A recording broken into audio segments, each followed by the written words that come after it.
ആഴക്കടലിൽ പോയി ഒളിച്ചാൽ പോലും കണ്ടെത്തി തിരിച്ചടി നൽകിയിരിക്കുമെന്നാണ് പ്രതിരോധ മന്ത്രി രാജ്നാഥ് സിംഗ് ഈ ഘട്ടത്തിൽ പറഞ്ഞിരിക്കുന്നത്. കഴിഞ്ഞ ദിവസം ചരക്ക് കപ്പലുകൾക്ക് നേരെയുണ്ടായ ഡ്രോൺ ആക്രമണത്തിനെതിരെ കടുത്ത നടപടിക്കായി കേന്ദ്ര പ്രതിരോധ മന്ത്രാലയം ഒരുങ്ങുന്നു എന്നുള്ള സൂചനയുടെ ഭാഗമായി തന്നെയാണ് അദ്ദേഹത്തിൻ്റെ ഈ വാക്കുകളെയും നമുക്ക് വായിച്ചെടുക്കാൻ കഴിയുന്നത്. കപ്പലുകളെ ആക്രമിക്കുന്നവർ ഏത് ആഴക്കടലിലായിരുന്നാലും അവരെ ഇന്ത്യ കീഴ്പ്പെടുത്തുമെന്നാണ് അദ്ദേഹം പറഞ്ഞിരിക്കുന്നത്. നാവികസേനയുടെ INS ഇംഫാൽ യുദ്ധക്കപ്പൽ കഴിഞ്ഞ ദിവസമായിരുന്നു കമ്മീഷൻ ചെയ്തത്. കമ്മീഷൻ ചെയ്യുന്ന വേളയിലായിരുന്നു അദ്ദേഹം ഇക്കാര്യം കൂടി പരാമർശിച്ചിരിക്കുന്നത്. ഇന്ത്യൻ പ്രതിരോധ മേഖല എന്നത് നാൾക്ക് നാൾ ശക്തിപ്പെട്ടുകൊണ്ടിരിക്കുകയാണ്. ആർക്ക് മുന്നിലും അടിമപ്പെടാനായി ഇന്ത്യ ഇനി ഒരിക്കലും തയ്യാറല്ല. അതുകൊണ്ട് തന്നെ ഇന്ത്യക്കെതിരെ ഉണ്ടാകുന്ന ഏതുവിധ ആക്രമണത്തെയും ചെറുക്കുക എന്നുള്ള ലക്ഷ്യം മാത്രമാണ് നിലവിൽ നമുക്ക് മുന്നിലുള്ളത്. അറബിക്കടലിൽ MV കെംപ്ലൂട്ടോ, ചെങ്കടലിൽ MV സായിബാബ എന്നീ കപ്പലുകൾക്ക് നേരെയുണ്ടായ ഡ്രോൺ ആക്രമണത്തെ വളരെ ഗൗരവത്തോടെയാണ് സർക്കാർ ഇപ്പോൾ നോക്കിക്കാണുന്നതെന്നും അദ്ദേഹം പറഞ്ഞു. കടലിലെ നിരീക്ഷണവും പരിശോധനയും നാവികസേന ഇതോടുകൂടി വർദ്ധിപ്പിച്ചിട്ടുണ്ട്. കഴിഞ്ഞ ദിവസം തന്നെ 3ഓളം യുദ്ധക്കപ്പലുകൾ സമുദ്ര നിരീക്ഷണത്തിനായി ഇറങ്ങിയിട്ടുണ്ട്.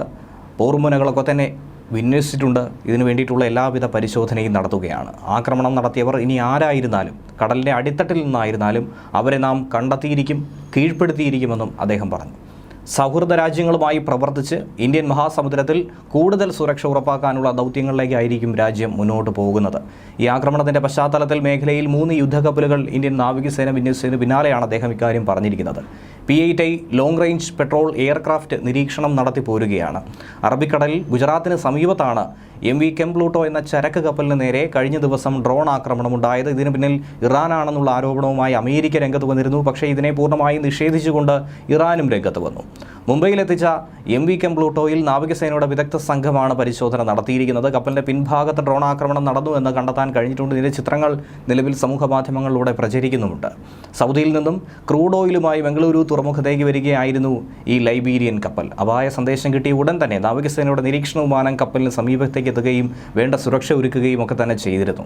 കഴിഞ്ഞ 2 മാസത്തിനിടയിൽ ചെങ്കടലിൽ ഇസ്രയേൽ ബന്ധമുള്ള പല രാജ്യങ്ങളിലേക്കായി യാത്ര തിരിച്ചിട്ടുള്ള ചരക്ക് കപ്പലുകൾക്ക് നേരെ ഇറാൻ പിന്തുണയുള്ള യമനിലെ ഹൂതി വിമതരുടെ ഡ്രോൺ ആക്രമണം വർദ്ധിച്ചു പോരുകയാണ്. ഇസ്രയേൽ ഹമാസ് യുദ്ധത്തിൻ്റെ പശ്ചാത്തലത്തിൽ തന്നെയാണ് ഈ ആക്രമണം നടക്കുന്നതെന്നുള്ള കാര്യം വളരെ വ്യക്തമാണ്. അതുകൊണ്ട് തന്നെ ഇതിനെതിരെ ശക്തമായ നിരീക്ഷണവും അതുപോലെ തിരിച്ചടിയും വർദ്ധിപ്പിക്കേണ്ടത് അത് ആവശ്യകത തന്നെയാണ്. ഗാസയിലെ ഇസ്രയേൽ ആക്രമണം നിർത്തും വരെ കപ്പലുകൾ ആക്രമിക്കുമെന്നുള്ള വെല്ലുവിളിയുമായി ഹൂതികൾ രംഗത്ത് നിൽക്കുമ്പോൾ ഇന്ത്യയും സുപ്രധാനമായ ചുവടുവയ്പ് തന്നെയായിരിക്കും ഇനി നടത്തുക എന്ന കാര്യത്തിൽ ഒരുവിധ സംശയവുമില്ല.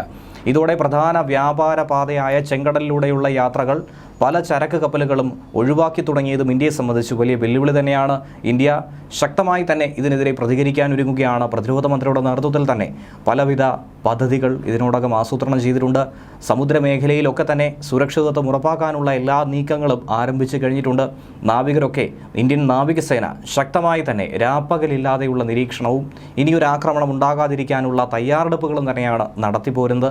ഒരു കാരണവശാലും ഇനി ഒരു അക്രമ സംഘവും ഇന്ത്യയെ ലക്ഷ്യമാക്കി വരുന്ന കപ്പലുകളെ ആക്രമിക്കാൻ അനുവദിക്കില്ല എന്നുള്ള പ്രതിജ്ഞ തന്നെയാണ് കൈക്കൊണ്ടിരിക്കുന്നത്.